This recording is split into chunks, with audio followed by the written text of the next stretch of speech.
Thank you, and I hope, although for a politician to be shorter than anticipated is very rare, I hope I won't take out the whole time, because I should start by saying, despite it saying that I am going to provide political answers to right-wing populism, I'm not.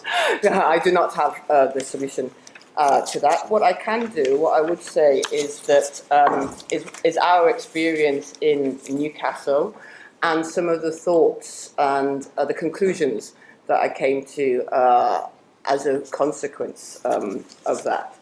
So I'm the MP for Newcastle Central, where everything happens. Who said that? I really like that. So everything happens. And when I heard in January, I think it was, that Pegida was coming to Newcastle to do their first demonstration, as I understood it, outside of Germany, I have to say that I was entirely depressed, downcast, upset, really, at what that meant for the city that I grew up in. I knew about Pegida from the television, basically, and I also saw part of Chancellor Merkel's New Year message, which I thought was a very strong condemnation of Islamophobia in comparisons to some of the condemnations that some of the less strong condemnations that David Cameron, for example, has made. But I knew that Pegida were Islamophobic, and I didn't want them in my city. And I wondered why they'd chosen Newcastle. And then the BBC reported that the reason they chose Newcastle was because they thought it was a soft target because, and I quote, there were few Muslims and few left-wingers.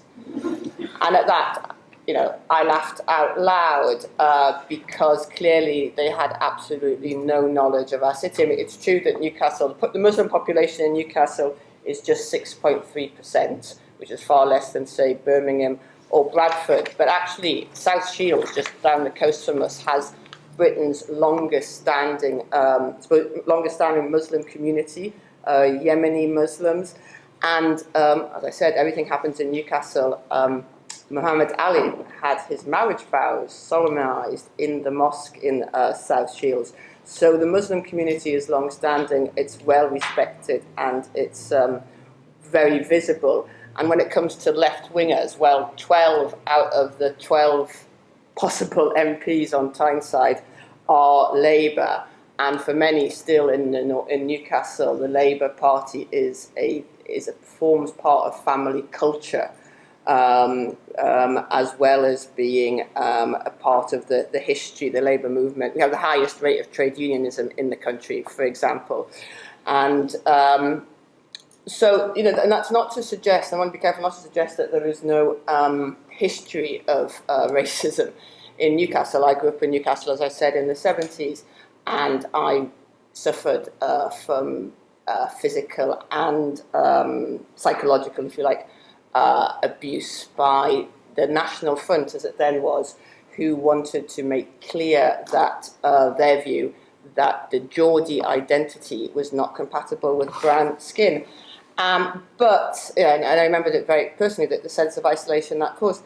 But people from across Tyneside and the North East, indeed, came together to drive the National Front out from, and they were particularly entrenched around our football team, Newcastle United, and so that they show racism the red card is a movement that started just next to Newcastle as well. So the idea that we were going backwards to that, because there has also been very recently, a rise in Islamophobic and anti-Semitic incidents in Newcastle.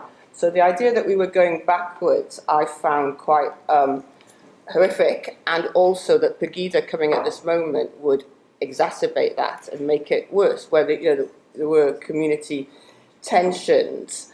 I didn't think it was appropriate to call for it to be banned, which is probably just as well, as I don't think it would have been had I done so. But the question was, what sort of response should we have? And that's where an organisation called Newcastle Unites, which is a grassroots, left-leaning, but not of any one party, collection of different organisations, different groups, family-orientated, which tries to use community and music and festivals to combat hate. And they took the leading role in deciding what our response should be. And there was many difficulties and complaints. There were different agendas. Some thought that even opposing Pegida would give them too much attention. Others thought that the Labour Party shouldn't be involved. As with all when you ever have grassroots organisations, there were lots of debates about what we should be doing. But in the end, these were withdrawn. Also, we had George Galloway decided to attend, and that caused a lot of division amongst many people, amongst many of those involved. But in the end, what we had was a huge turnout.